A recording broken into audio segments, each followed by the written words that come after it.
PSS with help from the Concord Community Music School. We are, of course, honored to have David's family with us here today, Susie, Burke, and Isa and Juliana. Let's give them a round.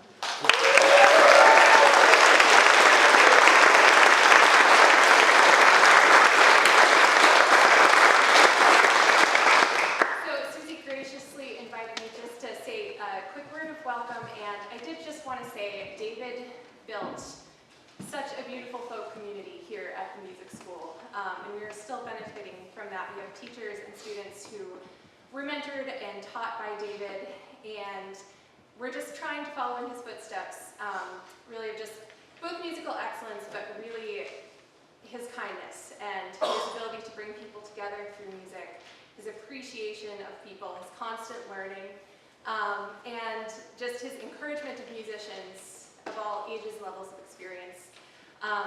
We're trying to follow that, and it's happening, and we're just very grateful to have that community that David brought about here.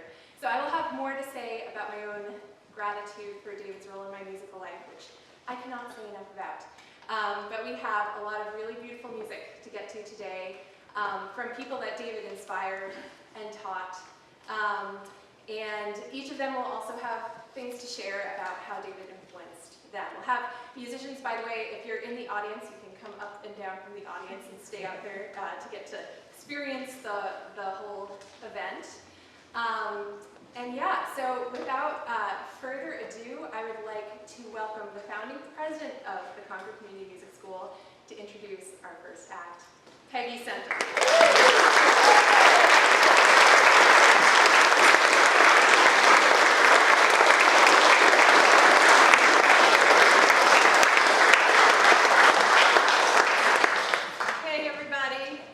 That's already made me cry. It's going to be one of these days, I think. So, you know, in my career, I usually hated it when people just walked into my office, but one of the luckiest days of my musical life was when David Surette walked into my office in 1991 and said, "Hey, you need a guitar teacher?" And I said, "Not really. We already have a guitar teacher named David, and he's really good." So being the smart person that he was, excellent conversationalist, he pivoted and decided he could say how he could add value beyond teaching. He said, "I think I could really make a home for folk music here." So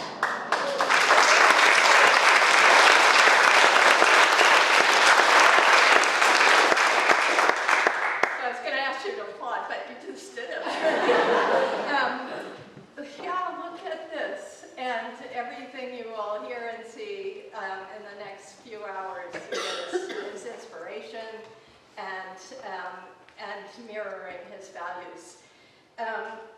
So, you know, he was a remarkable teacher, of course, we know that, and I grew to just admire that so much. But, you know, that Home for Folk Music thing, he really took that seriously, like how could he add? And we didn't have any folk music faculty then, so he said, maybe very carefully I could curate like one concert a year of a guest artist. So I heard the most remarkable people, probably including some of you, except some of you weren't born then. But you know, those were great. I learned so much music. But the real thing, as we will keep talking about, was teaching was so important to him. It was central to him. And that's not a given with fantastic performers. So he loved it, and my honor is to introduce some examples of what I think was so special about him. Is he loved teaching adults, and he loved teaching adult beginners. And in the community music school world, for me anyway, that's what separates the pretty good teachers from the master teachers, is the ones who love adult beginners, and they think about it, and they're really excited about how they can make it wonderful. And, you know, I used to walk down the halls Tuesday, Wednesday nights, and he had created all these ensembles. Like, we had to keep on building buildings because he had all these ensembles. And they were all laughing, and there were always more and more, and they got better too. They really got better. But it was mostly that they were having so much fun. And I thought, maybe if I learned one of these instruments, and if I practice, maybe I could have fun too. So that's still in progress. I don't practice yet, but I'm going to. I just want to, I'm honored to introduce, this introduction goes for two of our adult ensembles. You'll hear one later in the afternoon. But it's my pleasure to introduce some of our great adult folk music students who have been growing and growing and growing for a number of years musically, and culminating every year in the great folk department recitals, which were a particular animal.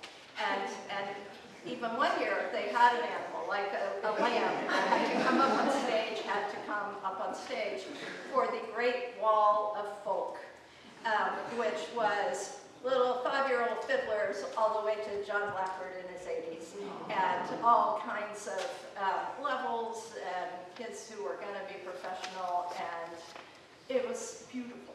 The stage was just crammed. So these people have been with us, sometimes new and sometimes for many, many years. So please welcome our first ensemble.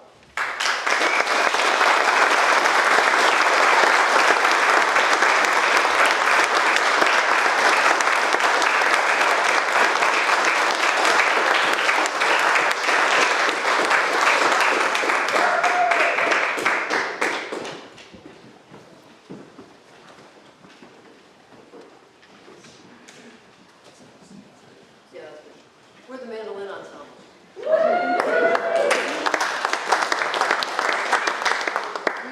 We're very honored to be asked to play. We love getting together, play these instruments again, and think of Dave and all he shared with us.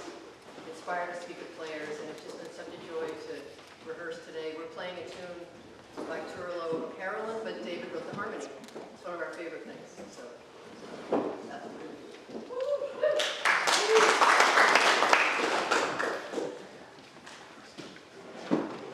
The tune is called Morgan Megan.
But when I think of Rodney, I think of a towering presence. He's at least twice as tall as I am. But I knew him before I knew David, right when I moved to New Hampshire, and he was just a leader in this music that I didn't know, which was the traditional music of northern New England. And he'd already been recognized by the National Endowment for the Arts as a Heritage Fellow, and I just saw him at all these statewide events. And I probably danced, I went to contra dances, I wasn't very good at that either. And he probably was playing one of those in the Monadnock area, but I wasn't listening to the music because I was paying attention to my feet. But then fast forward a bunch of years, and David gave me a recording of Air Dance, which was his ensemble with Rodney and some other colleagues. And I listened to the music and I went, oh my God. It's so virtuosic and it's so fast, and it's so beautiful, these waltzes, and I grew to have a real appreciation for this music, and I of course am grateful to David for that, but Rodney was my first intro there. So fast forward just a little bit more, and we were fortunate to have Malcolm Dalglish as one of our commissioned composers for one of our kids' concerts, and David curated a program for the professional part, and Malcolm and Rodney and David did a medley, and as these things go, you know, there's a lot of repetition, and every verse got faster, faster, faster, and faster, and I thought, oh man, their instruments are going to explode. The audience was cheering, and their grins is what I remember about that night. It was probably 30 years ago. Their grins were just bursting their faces. So that kind of joy in this music and in playing with colleagues who are wonderful and connecting that way is another way that I remember Rodney and David. So enjoy Rodney's message. Hello everyone, this is Rodney Miller from Sonoma, California. And I am so honored to have brought the nomination forward for David Surette to receive the CDSS Lifetime Achievement Award. Special thanks to Craig Meltzer for enabling and supporting this nomination. First, I'd like to express my heartfelt condolences to Susie, Isa, and Jules. I know this has been a huge loss. And it's a loss for everyone, actually. And I'm so happy that we can have this celebration today for David. This started for me in 1996 at the American Festival of Fiddle Tunes in Port Townsend, Washington.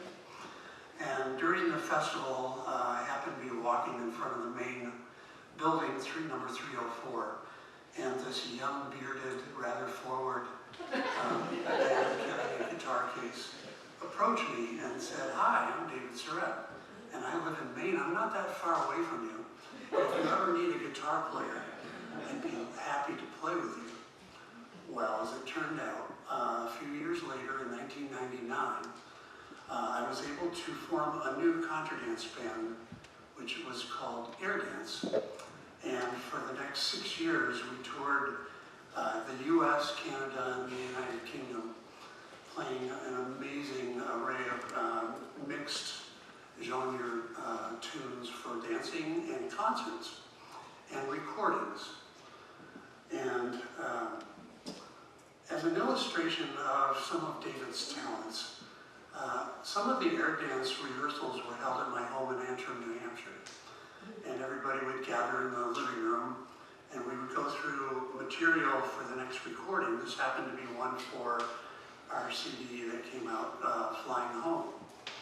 And we were working on this waltz called Chance Creek, and we were coming to the B part. And around the fifth measure in, it had climbed melody-wise to the summit, an important point in music. And David stopped the rehearsal and said, "Hey, wait a minute, I have an idea. put a C chord on the high A and see how that sounds. And we tried it, and we were blown away with the effect. That single chord made the entire tune sparkle. And I call that a genius chord suggestion. And David was so awesome with his music ability and knowledge to suggest an out-of-the-box chord for that tune. Thank you, David.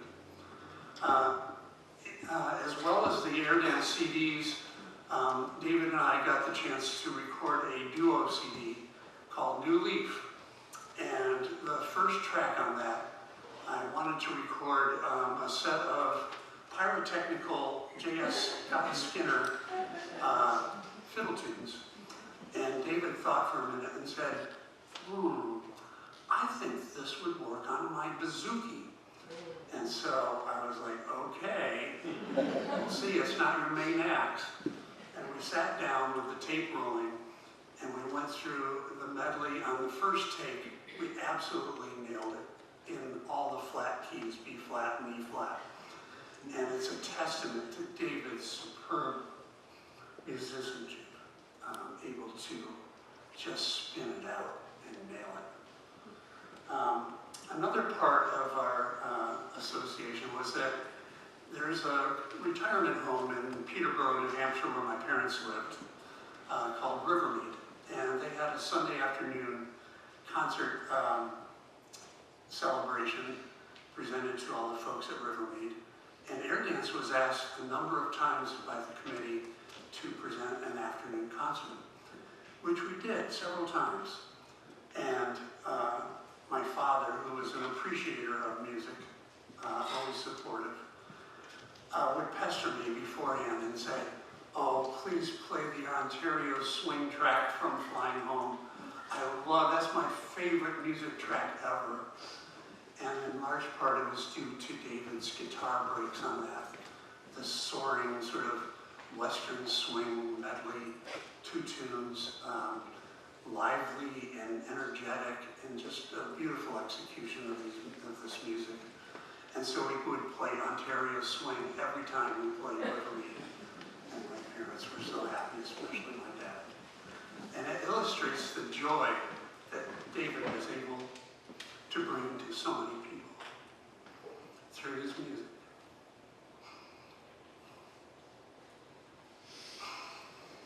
So, I'm going to close now with a special tune that I've written in honor of David and my fond memories of playing music with him.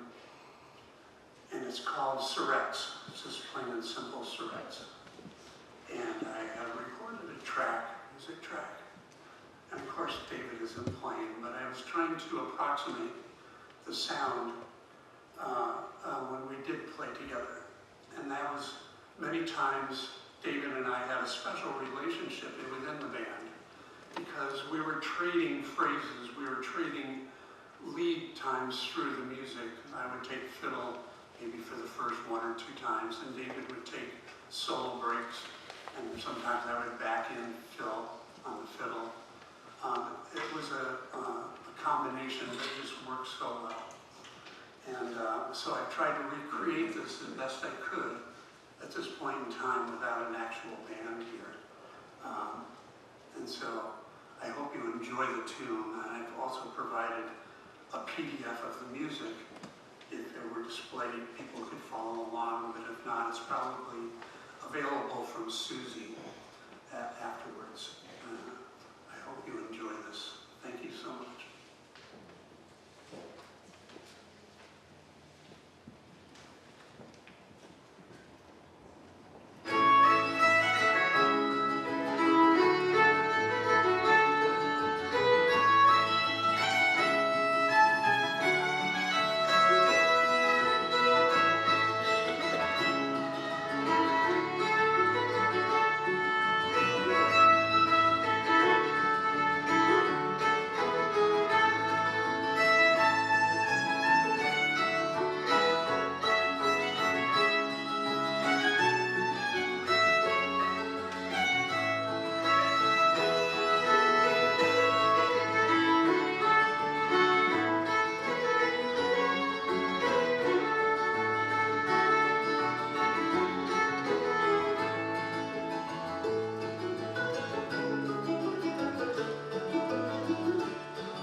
David receives this richly,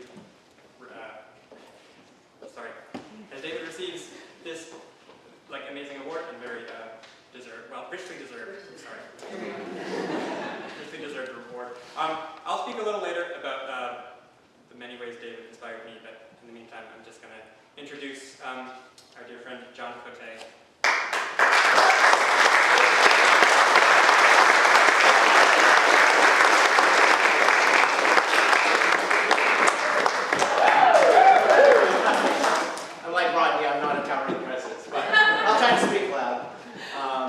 First off, happy belated birthday, Susie.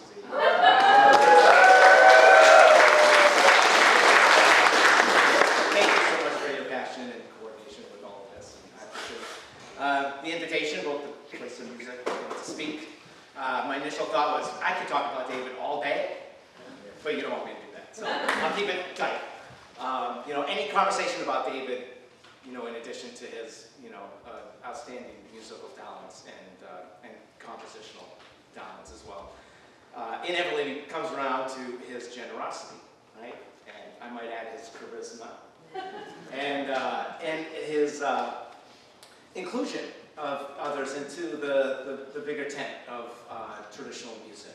And I love hearing the personal testimonials to that, because David was like a selfless ambassador and a mentor, quite unlike anybody I've ever known. And for me, I always have and I always will look at him as a real hero and somebody who, for me, just profoundly impacted my own relationship to the guitar and with music. Ironically, in 30 years of knowing this beautiful man, I never got to do a lesson with him once. But throughout much of my adult life, I've been transcribing his music by ear and performing and just loving it. And the thing that I came to appreciate so much, is that his music is very much an extension, of that generosity and that mentorship and that inclusion as well. For me, I started guitar at 14. It was a bit later than I wanted to, but I could get a guitar and lessons when I finally got a job and all that. And my first guitar teacher, he got me on the road of like fingerstyle, jazz, and classical, with the promise that, like, if I could play that, I could play anything, right? And it sounded pretty good to me. I could be Chet Atkins and Prince, right? So let's do it. And and I set out and tried to, study the methodology of the masters and such, but through those really precious formative years, I struggled a lot with just kind of walking that tightrope between, the frustration and the disappointment and disillusionment of not like measuring up to the music, and that of finding, the joy in the process, and probably because, I didn't have a lot of any friends or family that were musicians, so I didn't really have an understanding of what like a healthy relationship with music even was, so even going to college and such didn't help with that. And so maybe some people in this room can understand that kind of struggle. Well, we all know people who write and quit because they can't tap into that joy, and they get frustrated and they're done. And thankfully, when I got into my 20s, I discovered David's music, and there's something there that was, was both like incredibly personal to me, but beautiful and sophisticated, right? But more importantly, it was nurturing, and it was like incredibly inclusive. And it wasn't like shrouded in this unattainable technical demands and such. It felt really great under the fingers. And for somebody who really struggled with trying to find his own musical voice and to write music around his own deficiencies, like this music was just such a godsend. For the first time in my life, I had something like I felt like I could take ownership in and tap into joy and to share, and to be part of, in some way, this musical community. And through the years, I've been able to, play David's music at funerals or weddings and for dates and for friends. And most of all, play for myself, to kind of like tap into that joy, to remind myself whatever kind of crazy detours and eddies my life may go into. Like, I am a guitarist, and a musician at heart. And the dreams of that 14-year-old, didn't just wither on the vine. gets to partake in this, beautiful endeavor of making music, right? So with that, hopefully I did okay. I'd like to share a piece. And I always felt like, if I had one composition in me to write, I can't be any, David Surette any more than I can be a Prince, right? But, to have something that could tap into my appreciation for him as a player. And so hopefully, I don't keep my composure quite so well as David under the floodlights, but maybe you guys could channel your best smile of his. That encouraging smile. And because I know I'm in a room full of friends, but hopefully I can get this right. And I call it David's tune, and kind of modeled after, he wrote a tune for Campbell Rogers, one of his friends and heroes, and so that was the idea to that too.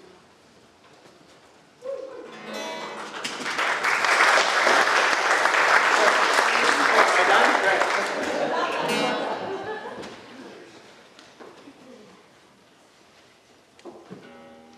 That's not a slide, that's chapstick. Try the other pocket.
great here to be in this great community that David helped build. Another community that he was a big part of was Maine Fiddle Camp.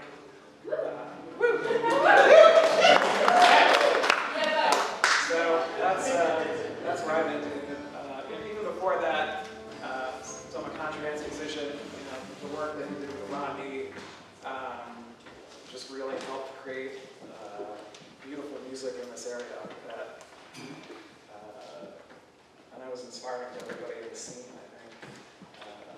Beautiful and intricate and varied. But it was great to have him at Maine Fiddle Camp. It's one of those places where you haven't been there in a year, you go back and feel like you never left. So even though I didn't see David that much, I kind of felt like, you know, he was kind of in my head all the time. When I think of him, I kind of think of him like playing a mandolin lead and kind of like,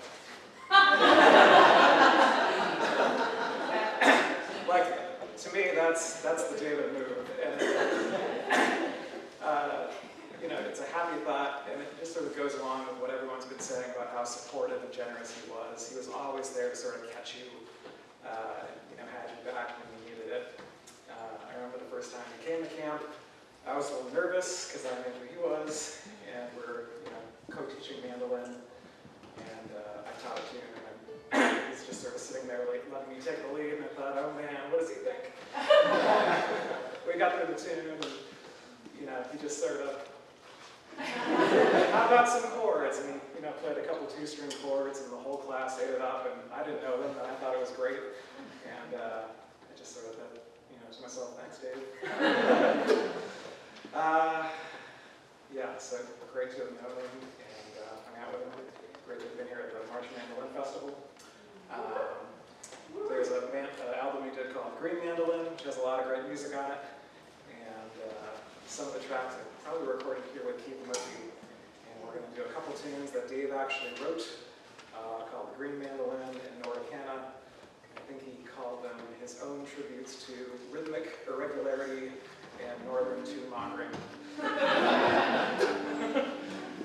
And fun to play them. I made him learn a few weird tunes over the years. Back me up, so see how this goes.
were musicians, doesn't matter, but you get to remember what they were like when they were kids, and those little hints of personality and talents and inclinations are really cool to see in these really cool adults.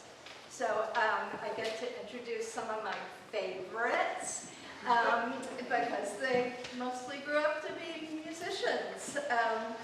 And I've known them most of their lives, so that's been a real privilege. David, at one point, you know, he started some ensembles. He said, I think I want to do a kids folk ensemble. And by this time I trusted him, but okay. And so these kids were 9 years old. And yes, oh yes, then you're going to hear them. So I think a majority of this group were in that ensemble. So they played together a long time. And so he obviously taught them musical skills. You know, they're phenomenal players, just phenomenal. But when I think about David's legacy in the world, but also especially at the music school, they are phenomenal teachers. 4 of them are on the music school faculty. And when you talk about an enduring legacy, and David coming in 1991 and saying, I'd really like to make a home for folk music here, it's not a given that if he's not here, that it would still be a home for folk music. And this group of amazing musicians not only learned how to play from him, some of them, but they learned to be that kind of teacher. They're so welcoming. They love teaching adult beginners. Dan's my teacher. He's very nice to me. And yeah. But, you know, that same welcome, we have Looney Tunes, this big jam of people who just show up and play at lunchtime, all the way to students that have become professionals themselves that these kids have taught. So there's the players, the teaching, but there's a legacy too of David's human qualities that everyone keeps talking about. There's a real mentorship there that really lives on here, and so I want to thank you guys all for that, and thank you for keeping that home for folk music happening.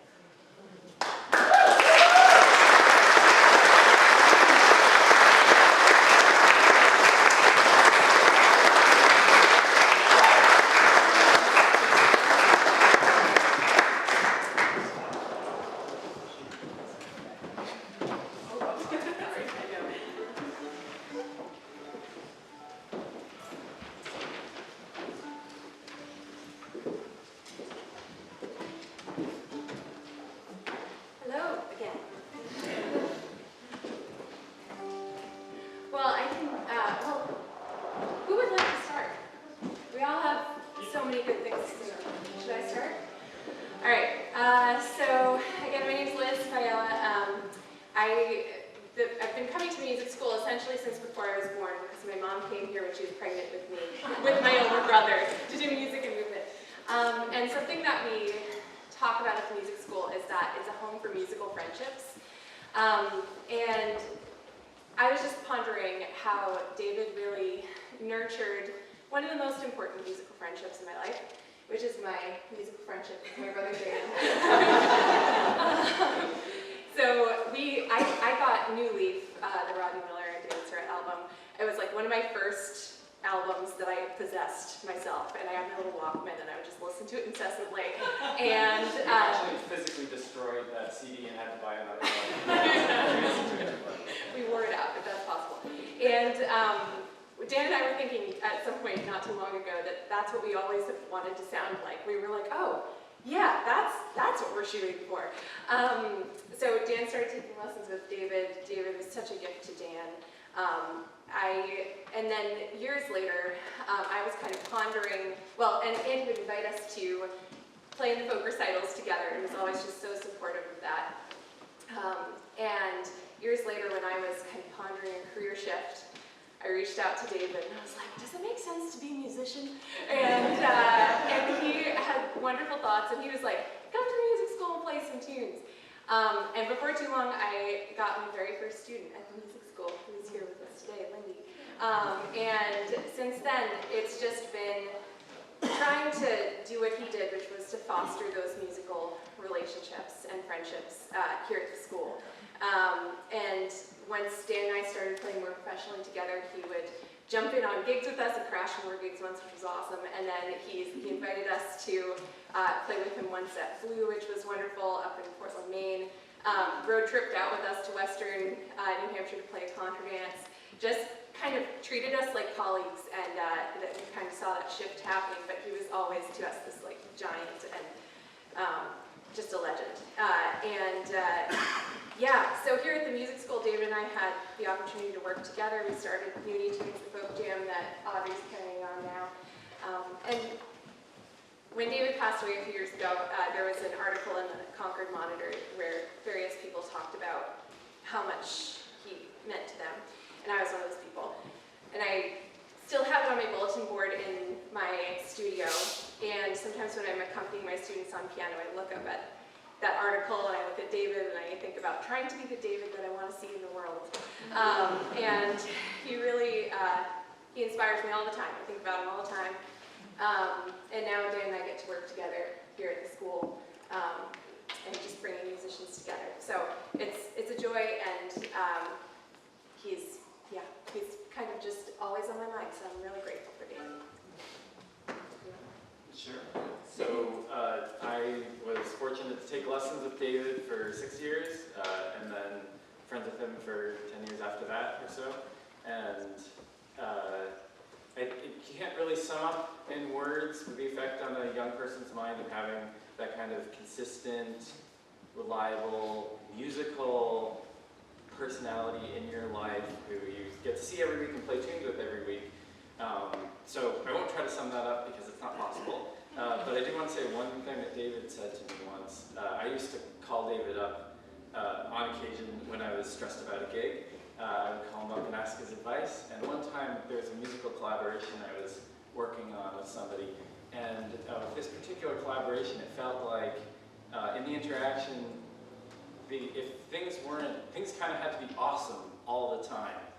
And if they weren't awesome, they were terrible. And it seemed like there were a lot of expectations around that, and that was stressing me out, so I called David up, and we talked about it. He said, you know, the way I think about those things is, if you play music with somebody else and it's awesome, that's awesome. And if you play music with somebody and it's not awesome, that's okay too. And that sounds stupidly simple, because it is stupidly simple, but the profound thing is that's how he lived his life. Not just in his musical interactions, in his social interactions, and his day-to-day life philosophy.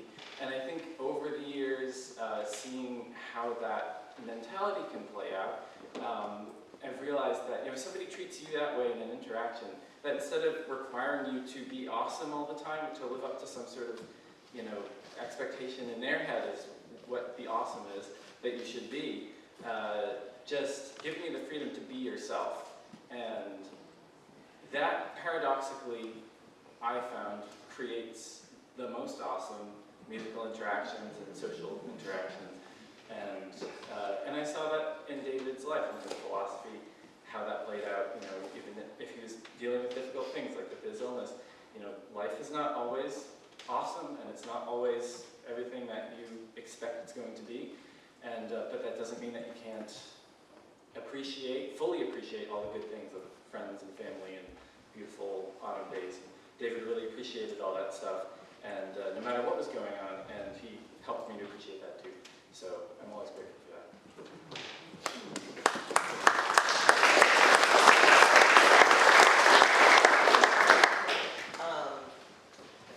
Sort of summing up everything everyone else has said, but I think that we are all so much better for the guy who once let us play a trumpet-forward series of Christmas carols in the basement until Peggy busted us for doing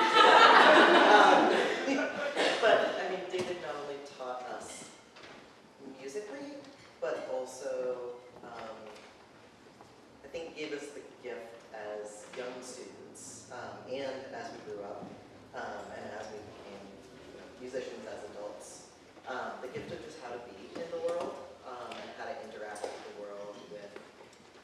joy and belief, and a wicked sense of humor.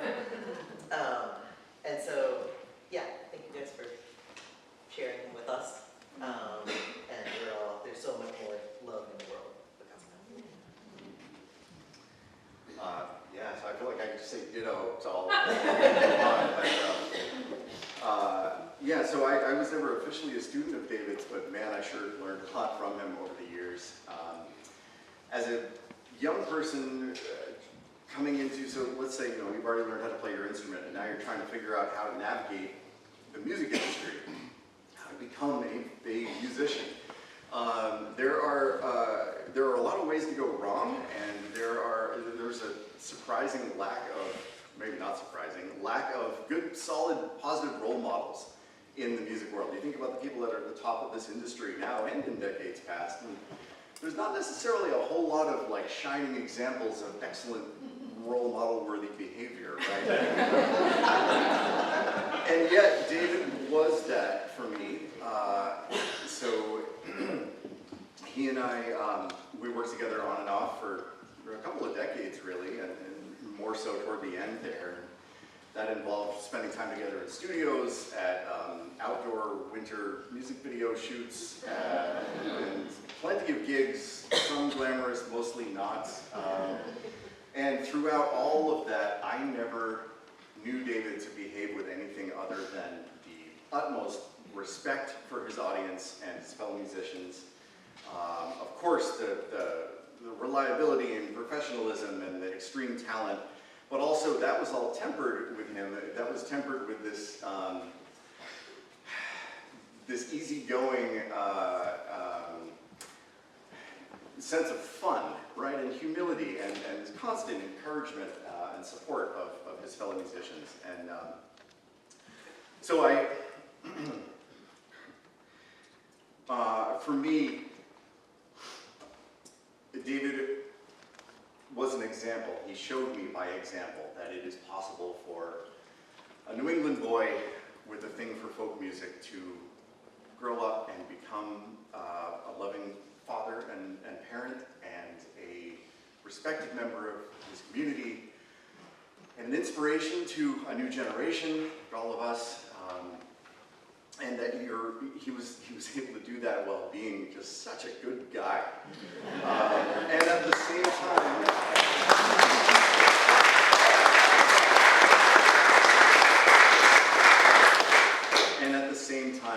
making it as a folk musician, and knowing that realization that he sort of demonstrated to me, honestly, it really shaped the course of my life. And so it's for that, as well as for all of the great times and the great tunes, that I will certainly be forever grateful to him. Thank you. What is there left to say?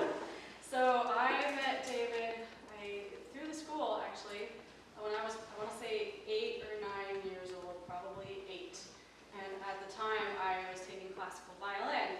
And just down the hall in that corner room that we know so well was David's studio. And I heard him playing with, I think it must have been John Blackford, actually.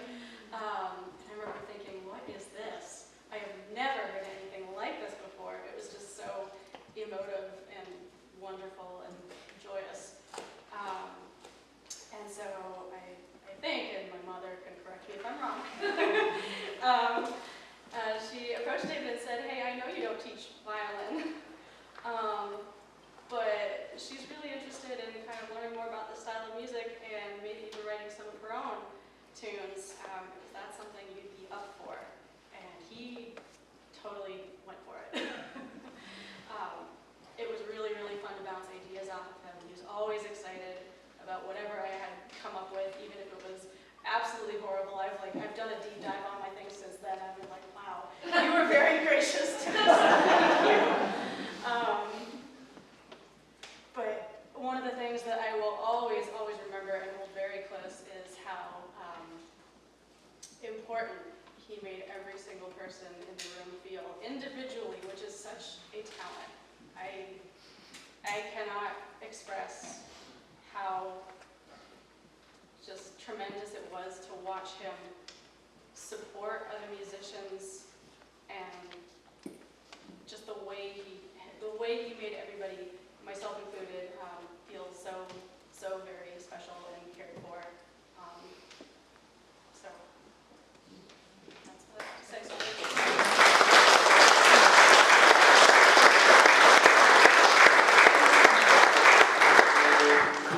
We're going to play a piece that David wrote for Susie called The Belle of Newcastle. And then we're going to go into a couple tunes off one of his albums. They're The Boy's Lament for His Dragon and Robert's Secret.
hear me okay? Not really. Oh, God. You know what? I'm going to put it over here in the middle because I was sitting on the edge there and I couldn't see anyone. Okay, I'm part of the Mandolin Midgets. That was me and David back in, 85. All right, so first I'm going to read this beautiful letter from Jeremiah McLean, who is a very dear friend of David's accordion player up in Vermont. So, and then I'll say a few words. So this is David Surette by Jeremiah. I met David in 1986 when we were both undergraduate students, although David had gone to college straight after high school and I was returning after 8 years of not being in school.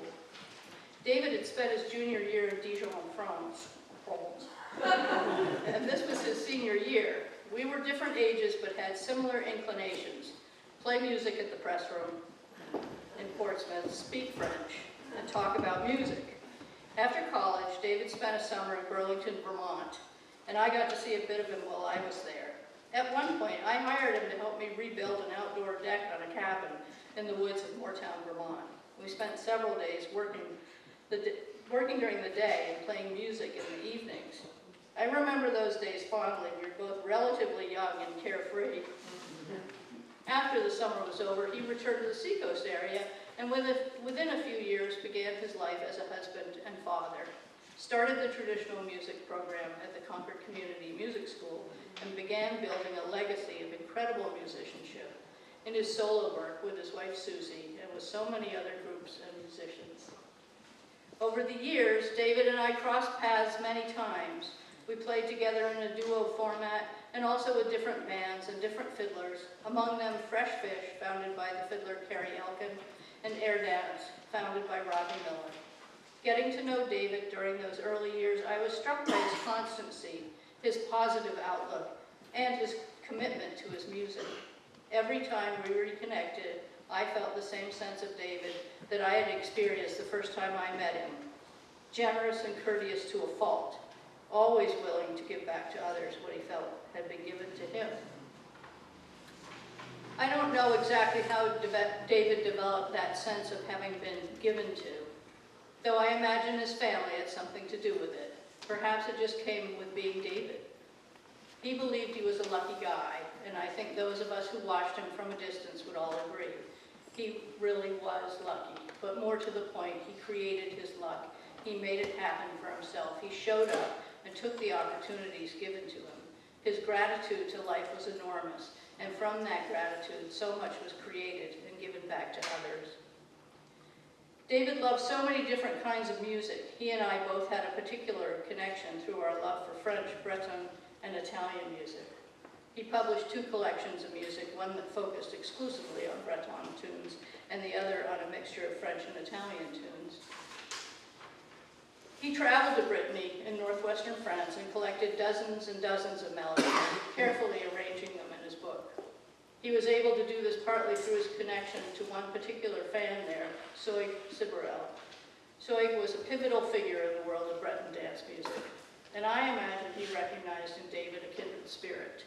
He helped bring David over to France, and they were able to collaborate in performing and teaching. At the Concord Community Music School, David created a program for traditional music that did not exist anywhere else in New England at the time, and he set the standard for educators in the field of traditional music for empathy, discipline, and humor. I do have one story about David I'd like to share. Sometime in the mid-90s, David and I were involved in a recording project for the Green Mountain Volunteers based in Burlington, Vermont. We were a large ensemble. Walter Weber and J.B. Gans on fiddles, Sam Bartlett on mandolin, Tom McKenzie on banjo, David on guitar, me on accordion, and Gilles Lausier on piano. I hope I'm not forgetting anyone. Recorded several New England chestnuts as well as some Quebecois repertoire. The question of chordal accompaniment came up, as it does with traditional music, and as you do, we debated the merits of different chord choices. But when it came to the Quebecois repertoire, Gilles was adamant. It was not a question of chord choices, there were correct chords, and there were incorrect chords, and of discussion. And keep in mind, for this Keep in mind that for this project, Gilles was just a hired gun in the same position as David, tasked with creating a recording of traditional music.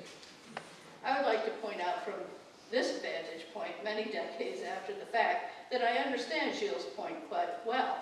He was the sole representative of a musical culture that only a few of us in that studio really understood. And he felt his mission was to educate us about the accompaniment that music required. Of course, there have been many of those in Quebec at the time who disagreed with his chord choices, but for us New Englanders to have equal say in this matter, that was just not going to happen. Not on Gilles' watch. So today I can appreciate and understand where he was coming from, but at the time he just seemed, well, a bit obstinate and difficult to work with. My role in the project was mostly melodic, so I didn't have much chord input anyway, but I remember being somewhat upset on David's behalf. As the only other chord player, it fell on David to accommodate the chord choices that Gilles wanted. And for that reason I'm telling this story is how it exemplifies David for me.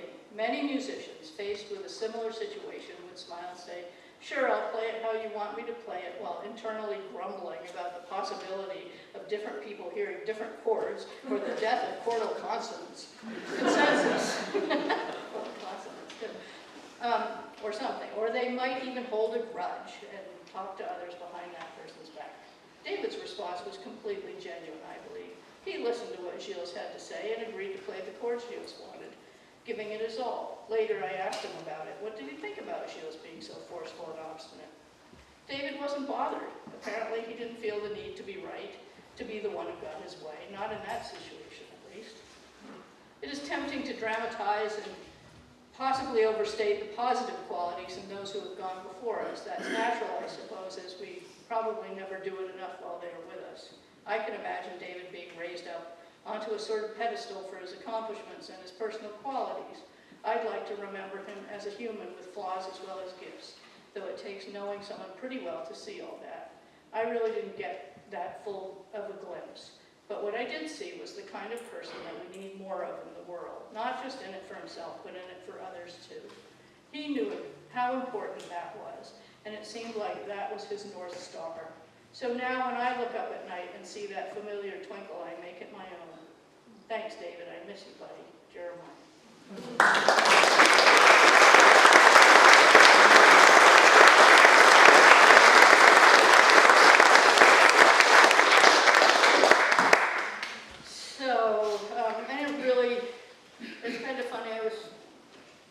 Thinking I had written something about David, and I searched my computer, but it turns out that I didn't.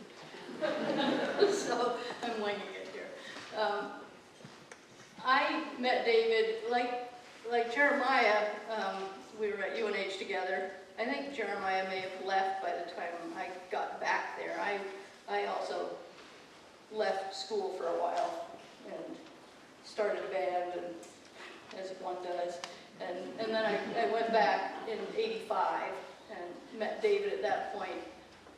One of his childhood friends, Mary Mayhew, was in a history class of mine, and she kept saying, you have to meet my friend David Surette. And just insisting. And finally that happened in the mug, I think. And you know, I don't ever remember from that point to when we became fast friends and huge musical friends.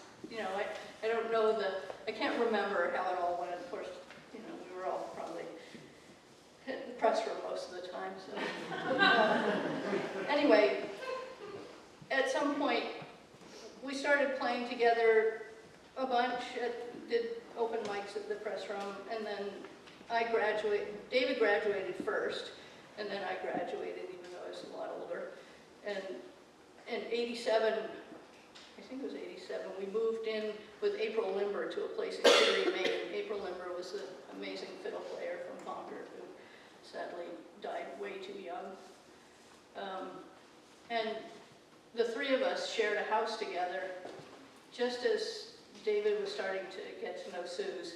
And so he would disappear.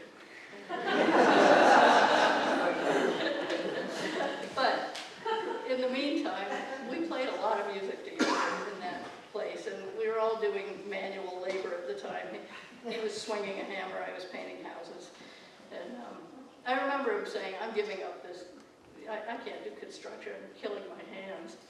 So I killed mine. Anyway, time passed. David, somebody said that he was a genius at chord suggestion. I would say that David was one of the most natural musicians I've ever met. And, I think whatever kind of music he came across, he was a sponge. He just soaked it up and then he played it back. And he was so generous. Early on, I did an album in 1990 after my mother died, and he was right there, and he did all the chords, he did all the accompaniment, most of it, and that was such a gift. He also was in a band. I dragged him into Solomon's Seal, which was a band that I played in with Jane Orzechowski, who is here today too, famous fiddle player. And Jane and David and Rick Lee and I were in a band. Rick and Lorraine split up. We needed a guitar player, so we dragged David into this band. And I think, anyway, I won't go on. It was an experience. Let's just put it that way. It might have taught him a lot about how to be generous. That's all I'll say about that. Anyway, we went on and played a lot of dances and recorded a bunch, played a bunch of concerts, 40 years. And then 10 years ago, I started working on yet another album, and I asked David and Suze and Kenty and Jane to be part of that, and Russell and Francis. And so we did Elmwood Station, an album that I'm immensely proud of for all the work that went into it with all of the musicians and the compositions. And we played a few gigs with David. We didn't get to do too much. And then, we've done some reprise of that without David, sadly. But I'm so grateful for coming full circle. And I knew I was going to do this. Anyway, I'm just grateful for that man in my life and his music and his generosity and everything he's given to absolutely everyone in his short time on this earth. So thank you.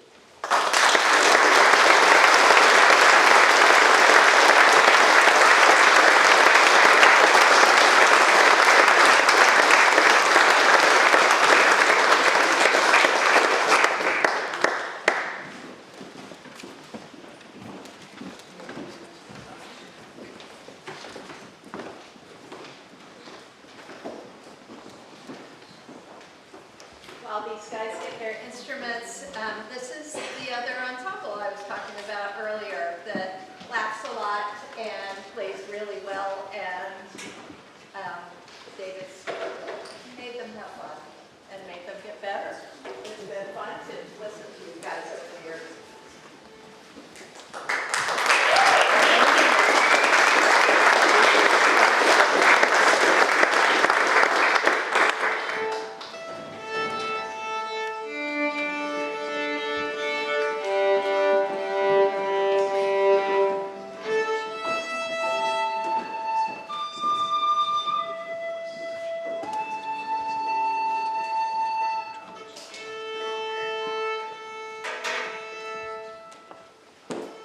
There's enough really good mandolin players in here to know that this is going to take a little bit of time. So we are like some of those adult students. We've been in the ensemble with David, and now we're in the ensemble with Dan and Audrey, which is like you start with David in this traditional excellence, and then with Audrey and Dan, you're like flying off into some other world. It's amazing. We could reiterate everything everybody said. We won't. But we will say that as adult students, the inspiration from David has been remarkable. I drove past the music school for 30 years, didn't pay attention to the fact it was here. I played guitar as a kid. I put it away when I was about 30. And for my 60th birthday, my spouse gave me guitar lessons. And I was like, why are you giving me guitar lessons? So I called the music school in August, which I now know was a mistake. And because no one's around, the folks department in August are all music kids. And so anyway, I started lessons, and I will say this, I asked David one time after I totally screwed something up as a re-beginner rather than a beginner, I said, how do you stand sitting here with this, and all of us doing this, like, get around myself. And he said, I love it. I love it. Like being with people who are newly embracing music and newly embracing folk music is like the best way to live life. So thank you, David. Thank you to all the people who have kept this tradition going, the living tradition. We're going to do a tune that has a lot of tradition around it, and I know that David and Susie played it and made it their own. David taught us to make it our own. Well, we didn't play this with David, but he taught us how to make tunes our own, so we offer this tune, Cape Breton Home, to you.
is that I hadn't ever come across his music before that, but after that, he kept popping up at important points in my musical development as I think back. So I was thinking about him in preparation for this event, just kind of in the build-up. I was thinking one thing that really jumps out to me about him is it's very easy for a musician who has achieved such a high level that he did to become maybe a little more picky about what kind of music they want to play, or they have so many opportunities to play with so many people and to play so many different types of music and so many tunes. Maybe they start to not always say yes and not always want to play that tune. And if they get in a situation where they're backing somebody up that they're not that excited about the music of, maybe they kind of put the phones in or whatever. But that's not him. And I found that really inspiring, watching David and listening to him play growing up. The way that he would just always look for the musicality in everything he was doing. Every person he was playing with, whether it was an adult beginner, a main fiddle camp on the stage there, or some international renowned touring artist that he's collaborating with, he just would bring the same kind of commitment to making the music the best he could and to connecting to the person he was connecting with on stage. And that, people have been talking about David as a role model. That was an amazing role model to have as a young musician, to look for things like that. And there's one sort of vignette I think of the way that he inspired me as kind of a late teenager at main fiddle camp, walking around, looking at like a jam session I might want to jump in and play. And there was this jam session, a bunch of people were playing one of the first tunes most fiddlers there would learn, a tune that I at that time and age would definitely have avoided playing. It was really sick of and didn't really think there was much in it. And David was there playing with the whole group, and he was playing these chords that just like sucked me in. It was Road to Lisdoonvarna, which I'm gonna play, and he just had he had found some new chords, some new ideas, some new groove that was just a different way of hearing that tune than I had ever heard, both from like a rhythmic perspective and a chordal perspective, and it just really opened things up for me. It made me hear the tune in a new way. It made me want to play the tune, and I jumped in and I started playing and trying to follow the chords he was playing, and there were a couple chords in there I hadn't tried before, and I was trying to figure out what they were, and I remember the little kind of sparkle in his eyes. He was like looking over at me and connecting on those chords. It was really an amazing moment for me. It kind of underlined to me both inspiration in terms of always looking for new life in all of the tunes that we play, and also, that there is beauty in every piece of music that if you're looking for it. So I'm going to do my best in honor of that and of David to play that tune and see if I can find something new in it. I'll try to remember some of those chords he was playing. Let me see where it's attached here. Sorry.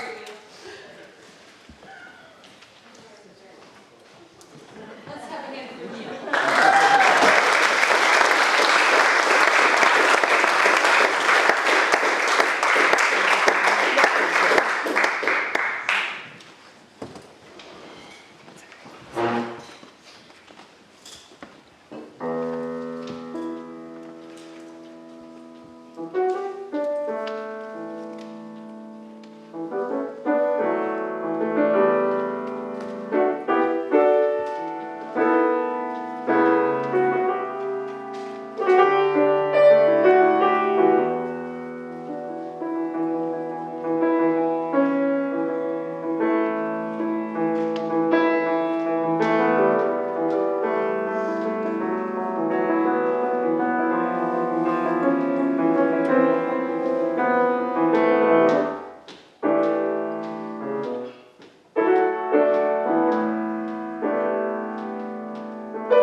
Hello. Hey. We've all pretty much said it, I think. I mean, truthfully, that's so kind. Somebody who I look to as a role model, not as a musician only, but as a parent, which I am now. I think proud of one. Really grateful to Craig for reaching out for this award for David. He reached out to me about just some testimony if I would provide some, which I've been putting too hard. I was like, you want to know something? And I just, I said, let it go. I said everything I had. I think in the context of what this award is for, the CDSS, which I was racking my brain what it stands for. But I think in the context of David, the CDSS should really just stand for community and social society, where I think he was really at the core of that, brought people together, supported other people, myself included. So many stories good to say. I guess I'll just move on from that, except for the one time my enduring memory of David is at Maine Fiddle Camp. I was probably about 21. I was old enough to bring a bottle of whiskey. And I was really cool. Brought it, and it was a late night hang with myself, Glenn Loper there in the back, our friend Daryl Burnett, and David. And we drank that whole bottle of whiskey. Sitting around the picnic table, we had a little help from a cameo from a certain someone to my right.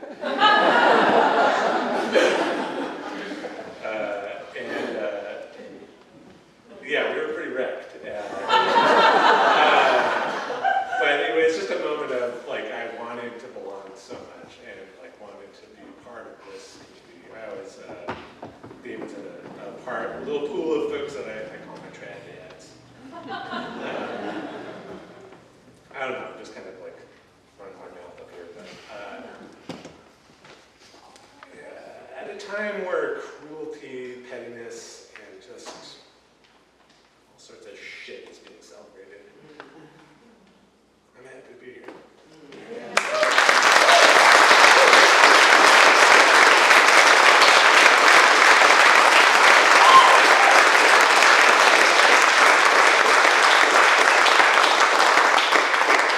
Finish up with being totally wrecked that next day. Daryl, he comes lumbering out of the woods. I come lumbering out of the woods, which was comfortable for me in my natural state. But coming out, Glenn looking like dog shit over there. We all kind of convene in front of the breakfast line, and David comes out, freshly showered, hair comb, sharp. And we're like, that's fun last night. Like, oh, I feel so rough. And he's like, yeah, me too. Twinkle in his eye, ready to roll. And that was just a moment for me. Wow, this guy is really the best. So, this instrument has been living at my house for the last couple of years. I'm really grateful to the three of you for, this is David's sitter. And I've had a lot of fun playing it. Anyone knows me that I've been not spiritual in any way, shape, or form. But I'll make an exception for this too. Let's feel close. So. We'll play the Breton set, as it says there. I wanted to play these because it's on this instrument. I'm recording with David. I believe in this room. As far as like David's contribution to CDSS, the Contradance and Social Song Society of Secrets or whatever it's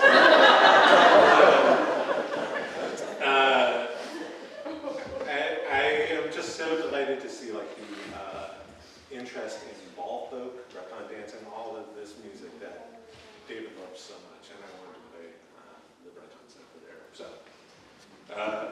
I'll try to do a little David-y intro, which includes saying, hello. How are you this evening? Good. Wet. Wet indeed. Yes.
Just a few words. I played with David in air dance for 6 years, and it was a pinnacle. I've had a long, great career playing with a lot of people through the years, and it was an absolute pinnacle in my career to play with David. He would just play his sets better and better as he played. He would take a lead. We would be in the recording session making those 3 albums, and he would play his instrument, and he would say, "I can do better," and he'd go back and overdub something. We're like, "No, dude, that's perfect, just the way it is." And that happened over and over again, and he would always just kill it, no matter what he did. Just a huge thing for me in playing with David. It went way beyond, like Owen said and everyone, it went way beyond the music.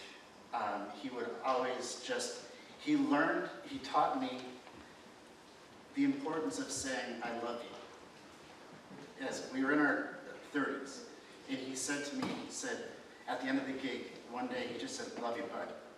And that just rang for me.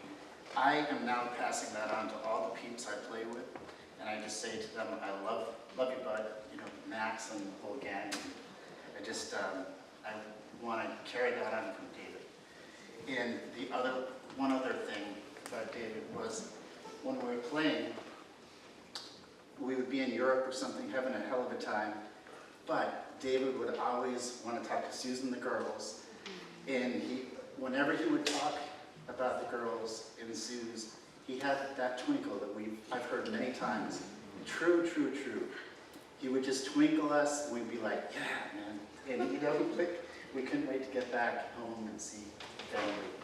So, I love you, brother, and I miss you, and I take you wherever I go.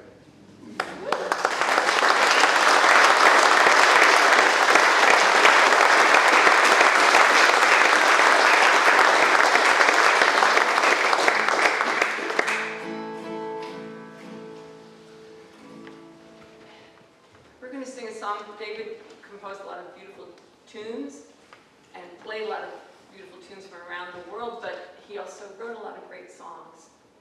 And we want to share this one with you. This is one of his songs. We'll have our friends in the audience.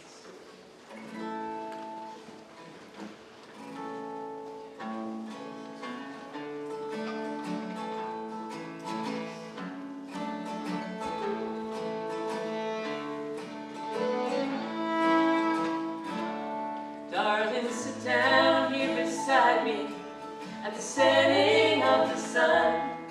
Only love is left to guide me as my race is nearly run. I'm going up the country, baby, don't you wanna go? Leave the city and the sorrow and the trouble here below. All the storms will pass us over, all the clouds will fade away. We'll be rolling in the clover,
keep the home fires burning.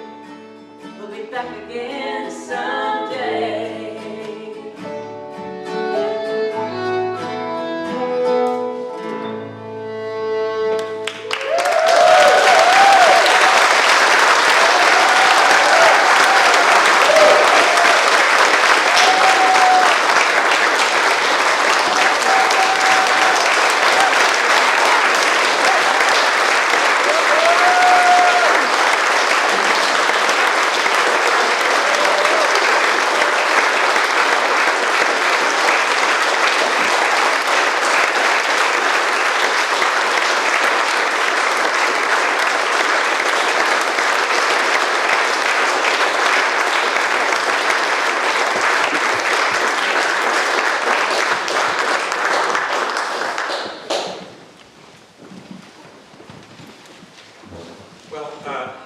It's time for the official award presentation, so please make welcome the CBS Board President, David Smuckler, Craig Meltzner, with words from David Millstone.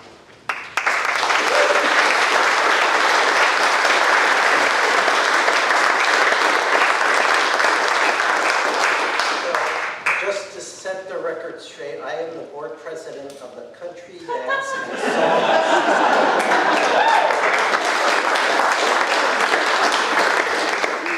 Craig is the chair of our awards committee, the committee that's tasked with offering these awards, and he wants to share some words from David Millstone, our former president.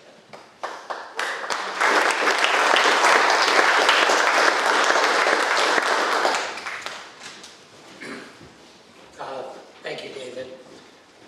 So I am going to share some words from David Millstone, who's traveling in Europe with his wife, Sheila. David was one of the 3 individuals who initially put forward David Surette's nomination. It started with Rodney Miller, and then there were additional statements provided by Liz Vela and David Millstone. And then I'm going to go off script a little bit and just share a few words of my own. So from David Millstone, I'm sorry that my own travels make it impossible to be here today to join this celebration of an accomplished musician and generous human being who brought so much life to our world. David Surette was an extraordinary musician on both mandolin and guitar as well as bouzouki. He was a regular at dance sessions throughout New England on one instrument or another, or switching back and forth as need be. He toured with numerous contradance bands, best known initially for the New England band Fresh Fish, which delighted dancers up and down the East Coast, and then in later years with Air Dance, which toured the country and overseas. Rather than make a career out of touring with the contraband, though, David eventually chose to spend more time at home, performing with Susie and their 2 daughters, each of whom also became musicians. Although living in South Berwick in Maine, David was such a part of the New Hampshire dance scene that he was a member of the music and dance delegation that represented New Hampshire at the 1999 Smithsonian Folklife Festival. As a teacher, he traveled widely from venues throughout New England and across the country, from North Carolina and West Virginia out to California. David was equally adept at demonstrating and patiently teaching such varied styles as French and French Canadian, bluegrass, blues, ragtime, old time, and Irish. That's quite the collection of musical styles, and David appreciated them all. More than his technical prowess, though, when I think of David, it's his personality that first comes to mind.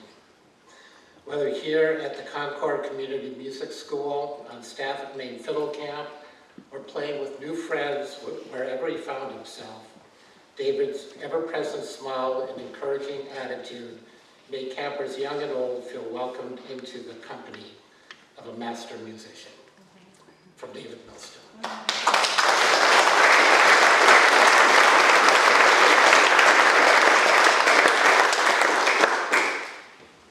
So I'm a dancer. I appreciate good music. I appreciate hearing hearing good music when I'm dancing, but to be honest, if they can keep the beat and I'm out on the dance floor, I'm mostly just feeling the joy of dancing together in community. I had the pleasure of meeting David only once, along with Susie, and this was at an American Week dance and music camp in the Bay Area of California. I should mention I'm from Santa Rosa, California, so it's really an honor to be here among all of you today. No memory of David. I was just there dancing. He was probably doing music workshops most of the time, and I won't say musicians are interchangeable when we're dancing, but really that's not my focus as a dancer. You heard when Rodney Miller introduced himself that he lives in Sonoma, which is in Sonoma County, where I live, in Santa Rosa. And when I became chair of the awards committee, I mentioned to Rodney that one of my objectives was to reinvigorate the tradition of providing or honoring people posthumously. The last such time before David Surette was selected was 15 years previously. And I felt it was long overdue, particularly given the generational transition that we're going through in terms of traditional dance music and song. And Rodney's response was, well, I know exactly who I would nominate. And I said, well, who's that? And he said, David Surette. And I said, well, I don't know him. Who's he? And he said, well, you know, air dance. And I said, well, of course I know air dance. That was seminal music. That changed contra dance music forever. And he said, well, David Surette was a big part of air dance. So if Rodney tells me somebody is worthy of an award, that's really all I need to hear. But unfortunately or fortunately, there's a process involved. So he filled out the forms. And he said, I will get a couple more people to share their tribute to David Surette. And that was Liz and David Millstone. And when I presented those 3 pieces of information to the committee, I received, quite honestly, a lukewarm reception. And I quickly pivoted from being an impartial facilitator of the committee to a strong advocate of David's nomination. And it didn't end with just those 3. We ended up soliciting, and the committee was just asking for more information. Who is David Surette? When they thought of air dance, they thought of Rodney. So we solicited information from others, including Stuart Kenny, including Owen Marshall, and some other folks not present here. Jeremiah said he was on tour, but he'd love to share some information. And at that point, frankly, I had plenty. So long story short, it was a unanimous decision to make this award to David. And I guess I would just close by emphasizing, unlike what Rodney said and what a lot of people hear when we talk about this award, it's not a lifetime achievement award. It's a lifetime contribution award. And it's about what people contribute to our traditions. And specifically what people contribute generationally in moving the traditions forward and bringing other people into our wonderful community. I get incredible joy out of dancing. That's my sweet place. And what I quickly learned about David through all the testimonials was his sweet space, his sweet spot was making music and sharing that love with others. And for that, I'm extremely grateful to be here today. And I'd like to then turn things over to David Smuggler.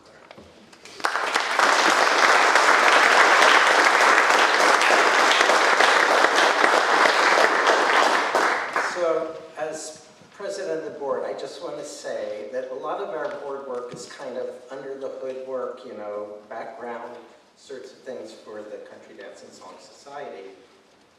But as a board, one of our greatest joys is the ability to offer these lifetime contribution awards to deserving community members and contributors. And there's nothing on the board that we do that's more focused on joy. So that's the first thing I want to say. Many of the lifetime contribution awards go to dance and song leaders. It's really exceptional to be able to offer an award to a music leader, to someone who contributed so much to the growing, living tradition of the music that is part of the traditions that we steward. So thank you, David, for that. I want to just read you the criteria that the committee uses to award these things. The criteria are people who've led the way in preserving, promoting, and or creating within the living traditions that CDSS stewards.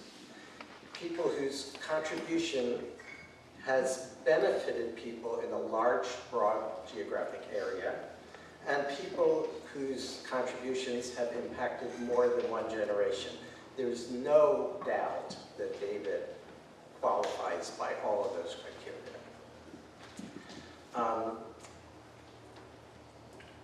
The vision of CDSS is individuals nourished and communities strengthened through making dance, music, and song together. Again, perfect for David. I want to, what the physical manifestation of this work consists of is a tile, a Maui tile, and I'm going to give you the bubble wrap. It's fragile, but it's beautiful. So at this point, Susie, here's the lifetime contribution award to David Surette.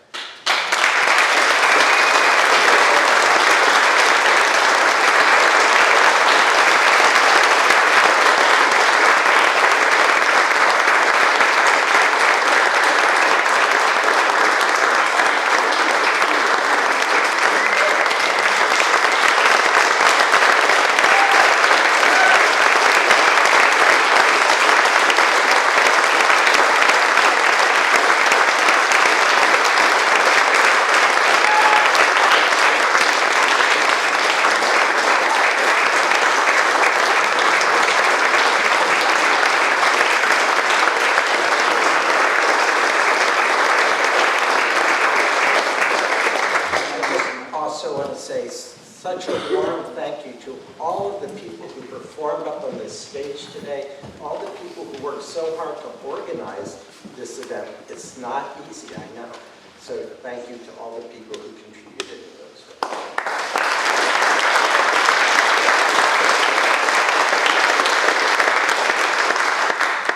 Thank you so much. This is such an honor. And of course, we wish David was here, but one thing we can do is say his catchphrase, you know, as he said, yeah, buddy, so let's hear it. Yeah, buddy! Yes. Thank you so much to everybody at the music school. Audrey has been amazing in helping us in so many ways.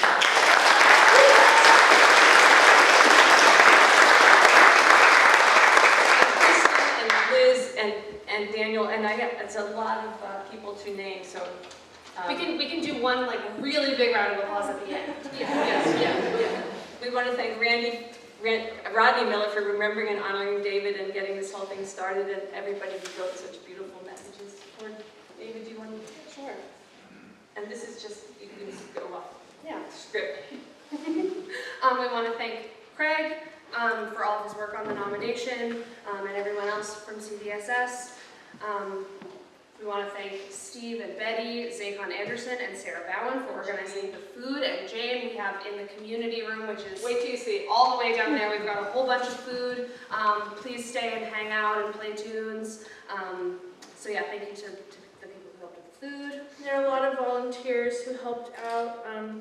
Daniel and Sydney for the photography, Sydney for bringing the flowers. Concord Community Television is here filming the event. And all of the speakers today, musicians, everyone, people came from near and far to be a part of things today, so it really means the most to all of us. Yeah. There's so many of you, and you know, that David, if you've played with David, raise your hand. Yeah, that's a lot of us. And a lot of people have been in bands with him and taken lessons from him and just hung out with him, and the fact that you all came here, it means a great deal, and it's too many people to name, but you know who you are, and we know who you are, and we love you all.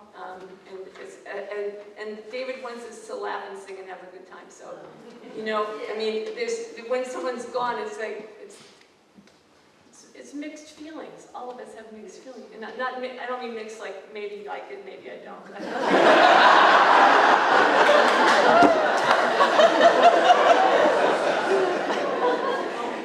I mean, like it's happy, sad, you know. But David, as it has been said so many times, was always on this, as much as he could be, on the side of the happy. So, one more round. Yeah, buddy. Yeah. One more, yeah, buddy.